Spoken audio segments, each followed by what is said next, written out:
존경하고 사랑하는 우리 구독자 여러분 반갑습니다. 여러분의 천만 라디오 천회장입니다. 또 이제 아침이 이제 밝아옵니다. 이제 새벽 시간 한번 또 달려보도록 할까요?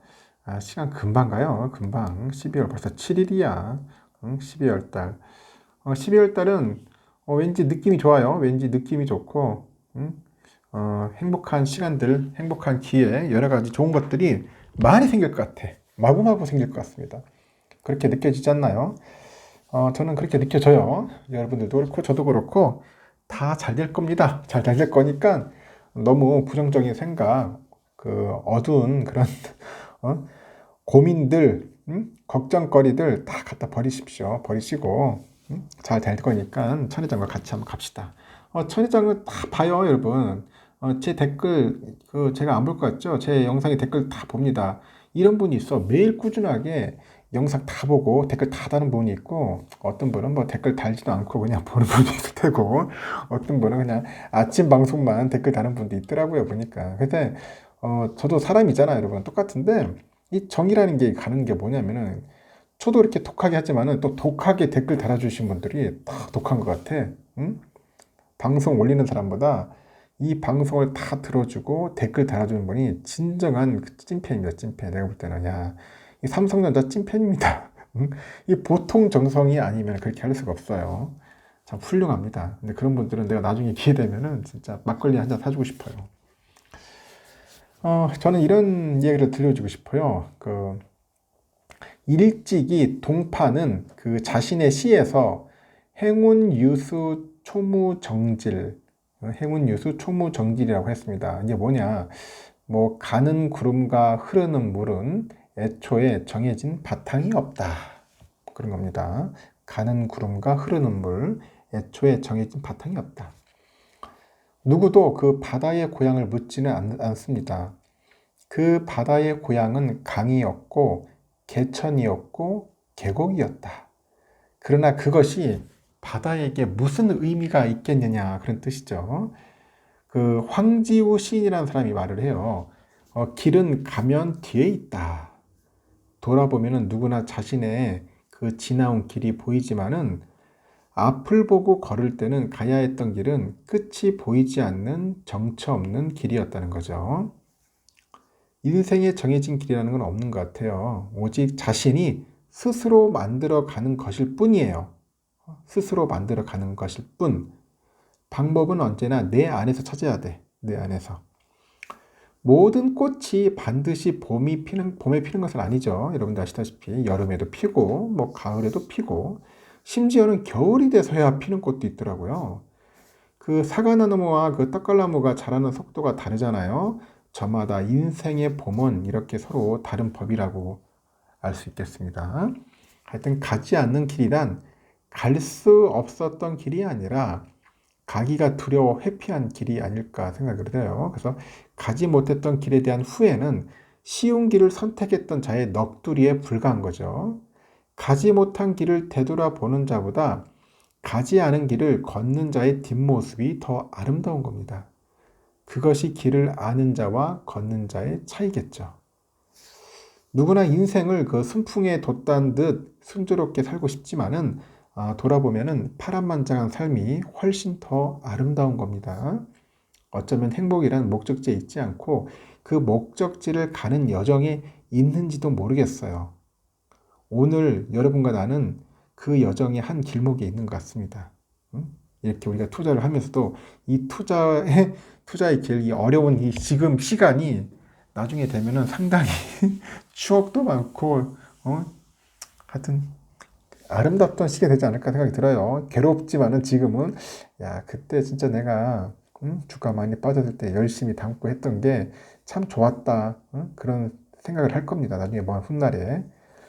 행복하지 않았나 생각이 듭니다. 꾸준히 뭐 열심히 한 게 행복하지 않았나 그런 생각도 할 거예요. 보세요. 시간이 지나면은 모든 걸 다 여러분들에게 알려줄 겁니다. 일단은 삼성 얘기 한번 할게요. 삼성전자. 삼성전자는 여러분들 아시다시피 2023년도 정기 임원 인사에서 30대 상무, 40대 부사장 이렇게 젊은 인재들을 대거 발탁을 했어요. 이는 내년에 고물가, 경기 침체 등 그 복합적인 위기 상황에 대비를 해가지고 젊은 리더들을 이제 전진 배치시키는 거예요. 그래서 미래 사업 경쟁력을 강화하겠다. 그런 의지로 분석이 됩니다. 삼성전자는 6일 부사장 59명, 상무 107명, 펠로 2명, 마스터 19명 등 총 187명을 승진시켰네요. 야, 많다. 상무가 107명이나 되네요. 부사장은 59명이 되고. 전날 사장단 인사에 이어서 하루 만에 임원 인사까지 속전속결로 단행을 해가지고 경제 위기 상황에 내부 리더십 공백을 최소화하겠다는 그런 뜻을 드러낸 것 같습니다. 그 삼성은 그 성과주의에 초점을 맞춰가지고 직급과 상관없이 능력과 성과를 낸 그 성장 잠재력이 큰 인재를 적극 등용한다는 인사 기조를 이어가는 것 같아요. 실제로 보니까 올해 그 전체 승진 규모 보니까 지난해 198명이었죠. 부사장 68명, 상무 113명, 펠로 하나, 그리고 마스터 16명이었는데 이것보다는 소폭 줄었지만은 40대 부사장이 10명에서 17명으로 이제 70% 늘어났어요. 40대 부사장. 연구개발 R&D 부분의 최고 전문가인 그 펠로우하고 마스터 승진자도 지난해보다 좀 늘었습니다. 일단은 그 배범이 그 부문 그 생산기술연구소죠. DX 부분의 생산기술연구소의 그 하드웨어 기술그룹 상무가 37살짜리네 보니까 젊네. 37. 그리고 이병일 그 DS 부분의 메모리 사업부 플래시 PA1 팀인 것 같아요. 상무인데 이 친구는 39이야. 요즘은 그래서 30대 상무도 3명이 나왔어. 30대. 야, 30대 상무가 3명이나 나왔다. 이재용 회장이 이제 승진 이후에 첫 단행한 임원 인사에서 뉴 삼성 시대를 이끌 최고 경영자 후보군을 확대를 해가지고 이제 세대 교체에서 속도를 내고 있다는 그런 분석이 있는데 수년 내에 40대 최고 경영자 CEO가 나올 수 있는 토양을 구축을 해가지고 조직 전체 경쟁력 강화를 꾀하겠다는 그런 평가를 받는 것 같아요. 아울러서 여성과 외국인 임원 발탁 기조도 이어가는 것 같은데 올해 보니까 9명의 여성, 그리고 2명의 외국인 임원을 배출한 것 같아요. 그리고 다양성과 포용성에 기반을 해가지고 혁신적인 조직 문화 구축에 대한 의지를 드러낸 것 같습니다. 삼성그룹 성과주의 원칙에 따라서 삼성 디스플레이 40대 부사장 2명, 30대 상무 1명이죠. 삼성 전기도 40대 부사장 하나, 그리고 30대 상무 1명. 삼성 SDI 이쪽도 40대 부사장 1명 등 주요 계열사에서 젊은 리더들이 다수 탄생을 했어요. 삼성전자는 조만간 조직 개편과 보직 인사를 확정해가지고 발표할 예정이다. 그런 이야기가 있습니다. 하여튼 젊은 분들이 이제 많이 나오는 것 같아요. 이제 앞으로 회사가 점점 젊어지지 않겠나 하는 생각이 듭니다. 삼성전자 잘하고 있습니다. 그리고 보니까 그 정보기술 IT 업계의 그 투탑이죠. 투탑. 삼성전자, 네이버. 하여튼 네이버하고 삼성전자가 인공지능 그 AI 그 반도체 솔루션 개발에 힘을 모은다고 합니다. 반도체 솔루션 개발. 그래서 이 AI의 산업의 혁신을 이끌 새로운 반도체 솔루션을 개발을 해가지고 글로벌 빅테크하고 기술 경쟁에서 승부를 한번 걸어보겠다. 그런 목표로 있는 승부 한번 걸어보겠다. 어깨 보니까 따르니까 그 네이버하고 삼성이 AI 반도체 솔루션 개발 협력을 위해서 MOU를 체결하고 실무 TF를 발족합니다. 실무 TF 태스크포스 발족을 했는데 이 AI 반도체 솔루션 개발을 위해서는 초대 규모 AI 기술을 기록해가지고 소프트웨어, 서비스, 하드웨어가 이렇게 융합된 역량이 필요해요.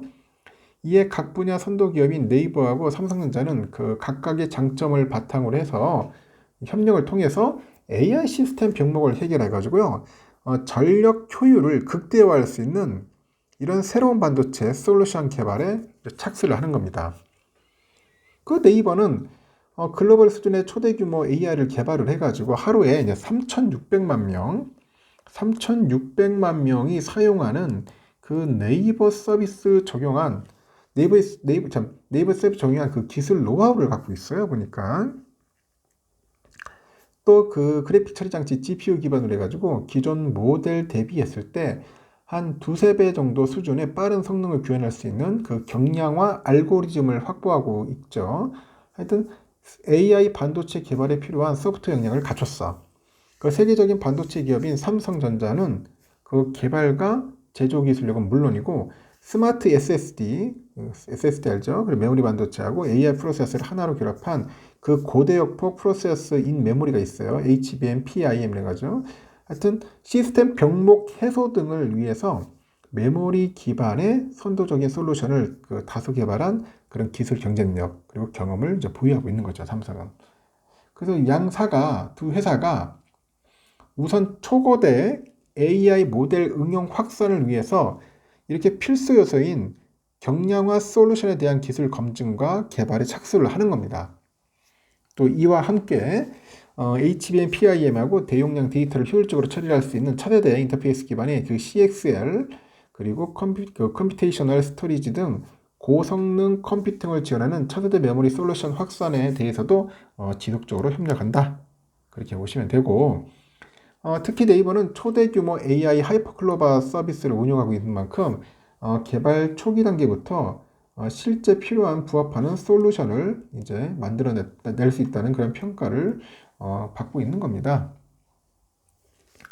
그 네이버 그 정석근 클로바 사내 독립기업 대표는 그 네이버가 하이퍼클로버를 서비스를 확보해온 지식과 노하우를 삼성전자 첨단 그 반도체 그 제조 기술과 결합을 하면은 최신 AI 기술이 당면하고 있는 문제를 해결할 수 있는 그런 솔루션을 만들어낼 수 있을 것이다. 그렇게 얘기를 합니다. 그래서 이번 협업을 시작으로 해서 그런 기술의 외연을 더욱 확장하면서 국내 AI 기술 경쟁력 강화를 위해서 이제 지속적으로 이제 노력해 갈 것이라고 이렇게 전했어요.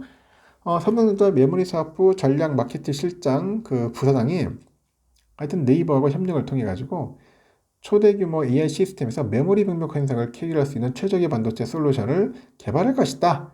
그 AI 서비스 기업과 사용자 니즈를 반영한 반도체 솔루션을 통해서 PIM과 컴퓨테이셔널 그 스토리지 등 이 시장을 선도하는 차세대 메모리 라인업을 확대해 나가겠다고 이제 언급을 하는 겁니다. 참고하시면 좋을 것 같아요. 하여튼 뭐 좋아지는 것 같습니다. 네이버랑 같이 협업을 하니까 뭔가 좀 색다른 그런 모습을 또 보여줄 것 같은데 이렇게 같이 협업을 해야지 서로 상생할 수 있는 것 같아요.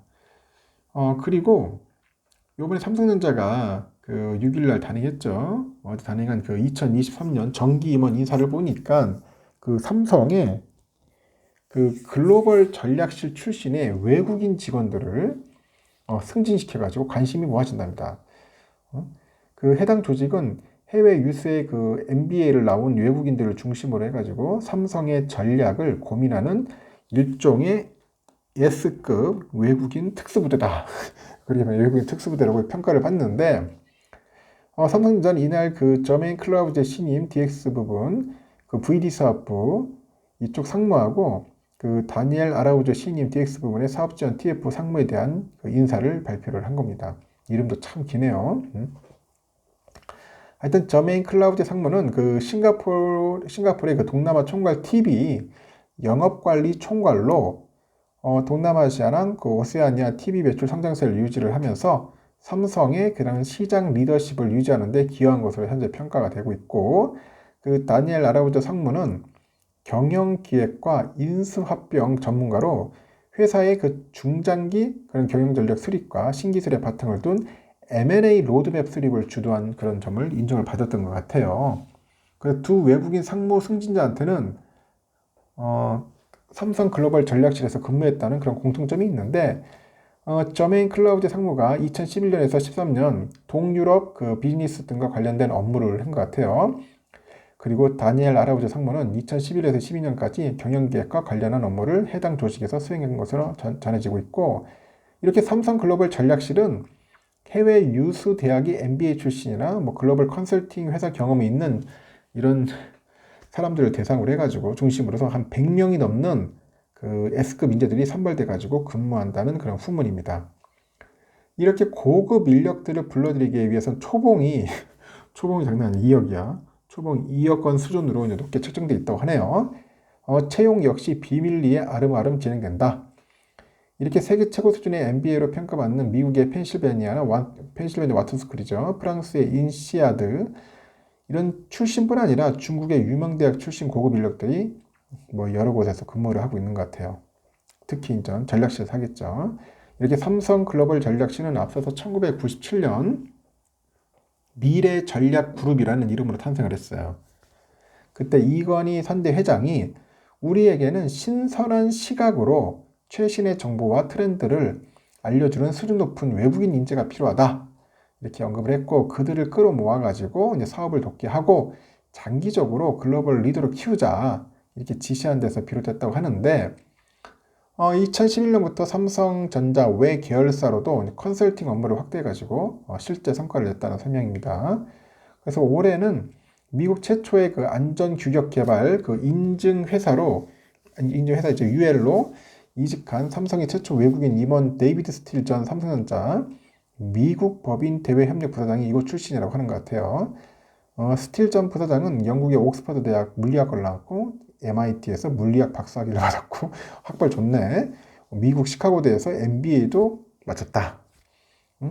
2002년 외국인으로 처음으로 삼성전자 임원에 올라가지고 글로벌 삼성의 상징적인 인물이기도 하다. 그런 것 같습니다.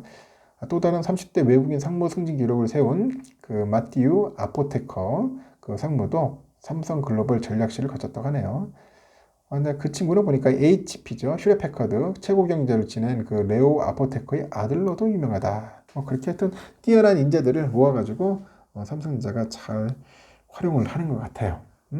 잘 활용하고 있고, 이번에 보니까 이재용 부회장이, 부회장이 아니라 회장이죠. 이제 회장이 10월 27일 취임 이후로 이제 해외 현장 행보로 삼성물산이 참여한 아랍에미리트 그 바라카 원전 현장을 찾은 것 같아요. 최근에 무함마드 빈 살만 그 사우디아라비아죠 왕세자의 그 방한을 계기로 해서 제2의 중동 붐이 기대되는 상황인데 이제 사우디하고 아랍에미리트 주요 중동 국가들과 교류 확대에 나선 것 같아요. 그 삼성은 이 회장이 6일 아랍에미리트 아부다비 알다프라주에 위치한 그 바라카 원전 건설 현장을 찾아가지고 이제 공사 진행 상황을 이제 점검하겠죠. 그리고 오지의 건설 현장에서 일하는 직원들을 이제 격려를 하는 것 같습니다. 격려도 하고, 이 회장이 중동 지역의 사업장을 방문한 것은 2019년 추석 명절에 사우디 리야드 지하철 공사 현장을 찾은 이후 3년 3개월 만이다. 3년 3개월 만이다. 그런 이야기를 합니다. 이렇게 바라카 원전은 삼성물산이 포함된 그 팀 코리아 컨소시엄이 진행되고 있는 한국 최초의 해외 건설 프로젝트입니다. 해외 건설 프로젝트고, 이 바라카 원전을 찾은 이 회장은 현재 공사가 진행 중인 원전 3, 4호기 건설 현장을 돌아본 후에 현지에서 근무하는 MZ 직원들과 간담회를 가졌습니다. 그리고 이 회장은 한국에서 멀리 떨어진 해외 건설 현장에서 근무하는 직원들이 겪는 그런 바램과 각오 등을 경청했고, 어려운 환경에서도 책임감을 갖고 각자의 자리에서 최선을 다해라. 임직원들 격려했겠죠, 당연히. 이 바라카 원전 프로젝트가 2012년 건설을 시작해가지고 한 10년 넘게 진행되고 있는 초장기 프로젝트인 것 같아요. 이로 인해서 오랫동안 현지에 체류하면서 가족과 떨어져 지내는 임직원이 특히 많은 사업장이라고도 합니다. 이번에 그 이 회장의 그 아랍에미리트 방문은 최근에 그 빈살만 왕세자 그 방문 이후로 무르익고 있는 제2의 중동 붐을 이어가기 위한 행보로 이게 읽혀지는데, 그 빈살만이 500억 달러 규모의 사업비를 투자한 신개념 스마트시티 있죠. 네옴시티. 이 건설 프로젝트를 추진 중이야. 그 책에는 이 회장은 이번 출장을 통해서 혁신적인 도시 인프라를 구축해서 새로운 도약을 추진 중인 중동에서 뭔가 접점 늘려가지고 신시장 개척에 본격적으로 나서는 것 같습니다. 그래서 아랍에미리트하고 사우디 등 중동의 주요 국가들은 기저 전원으로서 한 50년 이상 안정적으로 사용 가능한 그런 원전 인프라를 도입해가지고 석유 중심의 산업 구조에서 탈피하고 친환경 기술 중심의 산업 구조로 거듭나겠다는 계획을 세우고 있는 것 같습니다. 특히 이들이 아부다비 경제 비전 2030, 사우디 비전 2030 등의 전략을 세워가지고 산업 인프라 첨단을 통해서 제조업 육성에도 뭔가 힘을 쏟고 있고요. 첨단 제조업의 강점을 지닌 대한민국 기업들에게는 새로운 기회의 땅으로 이제 부상을 하는 거겠죠. 현재 코로나로 인해서 경제 위축과 원유 수요 감소 한동안 침체되어 있는 중동 시장은 고유가로 호황기를 맞았고 차세대 그 스마트 도시 개발고 도실과 같은 그런 초대형 인프라 건설 프로젝트에 막대한 금액을 쏟아붓고 있어요. 지금. 그래서 IMF도 올해 사우디의 그 GDP가 전년 대비 7.6% 증가해가지고 사상 처음으로 1조 달러를 돌파할 것이다. 그렇게 전망을 하는 것 같습니다. 그래서 아랍에미리트 중앙은행이 올해 자국의 경제 성장률을 지난해보다 한 1.6%포인트 높은 5.4로 예측을 하는 것 같아요. 미국, 유럽 등 주요 국가들의 그 강력한 긴축 정책으로 글로벌 경제가 침체 위기를 맞고 있는 상황인데 이렇게 무한한 성장 가능성을 가진 중동에서의 새로운 사업 기회를 포착하기 위해서 이제 글로벌 기업들의 움직임도 활발해지는 거죠. 또 이런 상황에서 이 회장은 글로벌 네트워크를 본격적으로 활용을 하겠죠. 그래서 각각 삼성의 그 각 계열사들이 전개하고 있는 글로벌 비즈니스의 시너지를 이제 극대화해가지고 미래기를 선점해서 엄중한 현실과 냉혹한 시장이라는 지금의 난관을 도파해 나가겠다는 의지를 이번 중동 방문을 통해서 이제 드러낸 것으로 이제 보여주는 겁니다. 그러니까 삼성이 보유한 그 인재와 기술이 이 회장이 네트워크를 통해서 중동의 미래 투자와 약간 결합이 되면은 삼성과 중동의 윈윈 가능성, 윈윈 가능성은 그 어느 때보다 높은 상황이기 때문이겠죠. 실제로 이 회장은 그 바라카 원전 방문에 앞서서 삼성물산, 삼성엔지니어링, 삼성전자 중동 지역 법인장들을 만나가지고 현지 사업 그 현황을 보고받고요. 중장기 전략을 논의를 했던 것 같습니다. 그래서 이 자리에서 이 회장은 새로운 성장 동력을 찾기 위해서 대변혁을 추진 중인 중동은 기회의 땅이다. 기회의 땅. 어려운 상황이지만 과감하게 도전적으로 나가자. 이렇게 당부하면서 지금 돌아다니고 있는 것 같습니다. 열심히 잘 다니고 있어요. 하여튼 주가만 좀 많이 올랐으면 좋겠다. 여기까지 하겠습니다. 다음 소식은 여러분들 좋은 하루 보내시고 오늘도 행복함과 즐거움이 좀 가득했으면 좋겠습니다. 여러분 감사합니다.